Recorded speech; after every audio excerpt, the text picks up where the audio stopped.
So if you see someone walking through the neighborhood and there's no solicitation, it's a 911 worthy call because of the fact that what people tend to do is this, and I hate to get on women because it's mostly women. That nice, fresh, clean-cut kid that comes to the door, that's that college student with a go-getter attitude, you guys open the door. Take away that physical barrier, and now you open the door. Now, this person may be on the level, but then there's the other 2% that's not on the level. Individuals paying attention. Criminals hone their skill and hone their craft. They pay attention to you opening the door. They pay attention to how many cars are in front of the home, how many cars in the garage, how many steps it takes for you to get to the door. They pay attention to the animal noise inside the home. They pay attention to children noise inside the home. They pay attention if someone's home. And they'll do this all the time until they figure out when and figure out your patterns and then burglarize you. There's a difference between burglary, robbery, and home invasion. Burglary means that if someone breaks in your home and you're not there, that's the best one. Burglary means. If I said why, because robbery means that your presence is there. That someone either took something off you physically or used a weapon. Home invasion, totally different animal. That means that someone has broken into your home with the intent of robbing you of your possessions or your life or both. Now, fortunately, in the city limits of Smyrna, we haven't had any home invasions. We've had burglaries. We've not had as many robberies. But I know you guys have heard all these myths of what has been occurring in Smyrna. That how many of you guys have gotten those emails? Tons of emails. And that's why I'm here, pretty much. That's usually what happens. And most people don't strike while the iron is hot. So I'll try to answer as many questions as far as like the myths that you guys may have heard in reference to what have happened, misconceptions. What's one? Oh, here's a good one. There's a robbery crew with universal garage openers going through the neighborhoods letting you open them. Anybody heard that one? Myth. Didn't happen. Didn't happen in Georgia. Didn't happen on the East Coast. We don't think it really even happened. About these car bots that you use to open up your car, instead of using your key, they say robbers are watching you do that, so when you do it, they can get your code to get into your car. Have had any reported instances in the city limits of Smyrna, nor in Cobb County. There's a robbery crew going through Smyrna, kicking in doors. How many guys got that one? Didn't happen. We had in one neighborhood, which was adjacent to an apartment complex, where neighborhood kids were going in and burglarizing several homes. After we arrested all three, we linked them to maybe 10 burglaries in the neighborhood. So that was done. We had a guy shoot one of the doors in our neighborhood. Really? He shot the door? Yeah, 2 years ago, wasn't it? Is the victim in here? Yeah, no.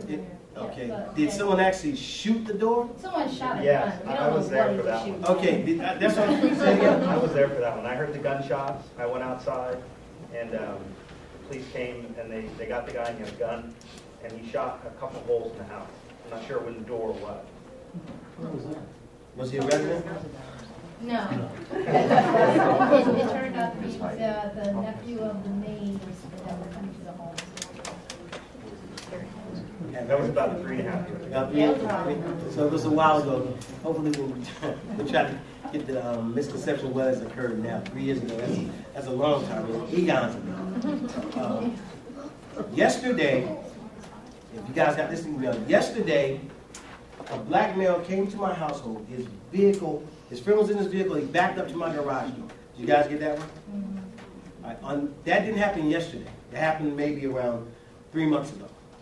And when it occurred, I hate to talk about this, but since the victim's not here, we'll talk about it.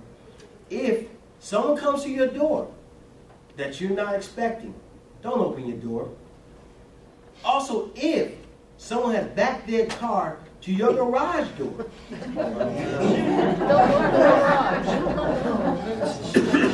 don't leave your home 5 minutes later without calling the police.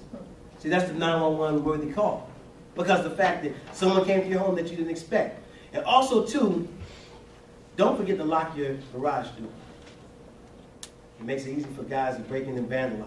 But when you read the report about someone vandalizing a home and taking things, they leave out the forced entry part, which meant the door was left unlocked. How many guys don't lock that interior door of your garage? Be honest. How many guys take that, they bypass the alarm on that particular one? What you want to always do is lock the interior door to your home. Because what people do is they pay attention to your tendencies and habits. That's actually how we get into homes, because that door is always open. Always open. And the bad thing about it, what people tend to do is, if you're going to do that, someone's going to pay attention to it. One day, your garage, you have to make sure your garage always goes down. Because everything that's man-made can be fallible. So as you pull off and you see your garage door go down, it stops. Now people can go right into your home. Because we know now that even if you have that door unlocked, that you haven't armed your alarm. I mean, you guys are not arming your alarms. I mean, no one has to admit this. But